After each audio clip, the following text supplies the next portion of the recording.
নমস্কাৰ, মোৰ নাম ৰিংকু তালুকদাৰ। মই সংবাদ মাধ্যমত দেখিবলৈ পালোঁ যে অসমৰ মুখ্যমন্ত্ৰী ডক্টৰ হিমন্ত বিশ্ব শৰ্মা আৰু বিজেপিৰ মুখপাত্ৰ দিগন্ত কলিতা তেওঁলোকে সংবাদ মাধ্যমত কৈ আছে যে আমি ৰাইজৰ পৰামৰ্শ বিচাৰিছোঁ। ৰাইজে আমাক পৰামৰ্শ দিব পাৰে কৃত্ৰিম বান সম্পৰ্কত, মানে কৃত্ৰিম বান কেনেকৈ নোহোৱা হ'ব সেই সম্পৰ্কে ৰাইজে পৰামৰ্শ জনাব পাৰে। তো মই এটা পৰামৰ্শ জনাব বিচাৰি আছোঁ। এইটো চাওক, মই য'ত থিয় হৈ আছোঁ, মই থিয় হৈ থকাখন হ'ল GS ৰোডৰ ওপৰত ভৰলু নৈৰ ওপৰত থকা দলং। মই ভৰলু নৈটো আপোনাক দেখাই আছোঁ।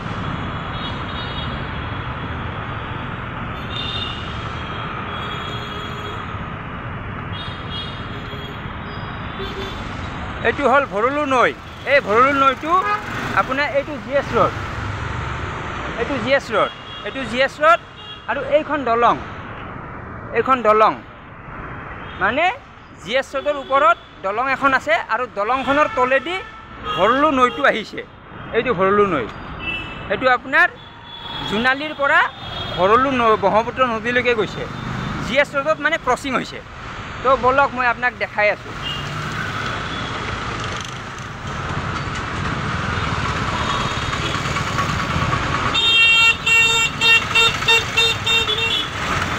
আপুনি এইটো চাওক, এই ঘৰটো চাওক, এই ঘৰটো ভৰলু নৈৰ মাটি বেদখল কৰি বনাইছে, নিৰ্মাণ কৰিছে।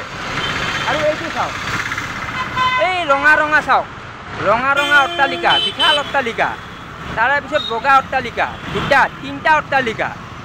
এই তিনিটা অট্টালিকা ভৰলু নৈৰ মাটি বেদখল কৰি নিৰ্মাণ কৰিছে।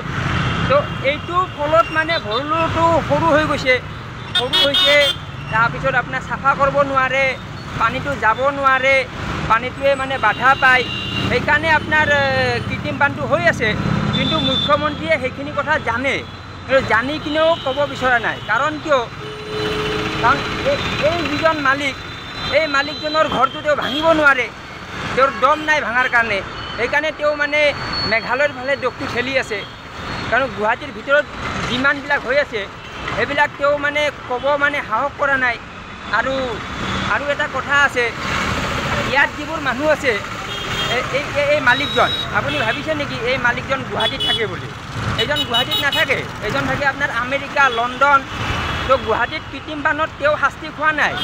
শাস্তিটো কোনে খাই আছে? এই যিবিলাক ল'ৰা নলবাৰী, বৰপেটা বিভিন্ন ঠাইৰ পৰা গুৱাহাটীত আহিছে, আহি আপোনাৰ 5,000 টকাত কাম কৰি আছে, সেইবিলাকে মানে বানপানীত মানে ফচি কিনে শাস্তি খাই আছে। আৰু মানে যিবিলাক ধৰক এনেকুৱা স্কুটি বাইক চলাই গাঁৱৰ পৰা অহা ল'ৰা, গাঁৱৰ পৰা আহিছে, সিহঁতৰ মানে বানপানীত স্কুটিটো বেয়া হৈ যায়, বাইকটো বেয়া হৈ যায়, গাড়ীটো বেয়া হৈ যায়। তেতিয়া সিহঁতে মানে সেইটো ভাল কৰাতে সিহঁতৰ 2,000-3,000 টকা খৰচ হয়।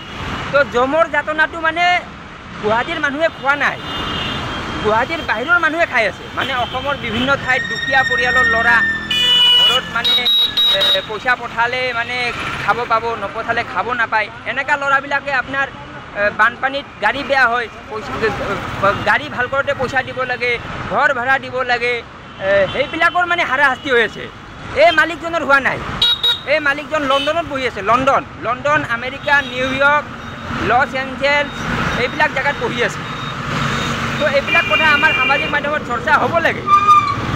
CM-এ মোৰ ভিডিঅ' চাব লাগে।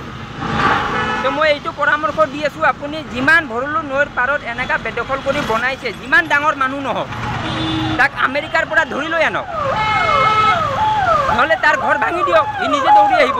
তাক ধৰি আনিব কিয় লাগে? ইয়াত আপুনি বুলডোজাৰ লগাই দিয়ক, সি নিজে দৌৰি আহি যাব, সি আমেৰিকাৰ পৰা লেণ্ডিং গুৱাহাটী হৈ যাব। বাছ হৈ গ'ল, চিধা কথা। আপোনাৰ ইমানখিনি সাহস নাই, এইটো কৈ দিয়ক যে মোৰ ইমান দম নাই, মোৰ কটিত ইমান দম নাই, কৈ দিয়ক। সংবাদমেল পাতি কওক যে মোৰ ইমান মানে সাহস নাই, এইটো কৈ দিয়ক, হৈ গ'ল।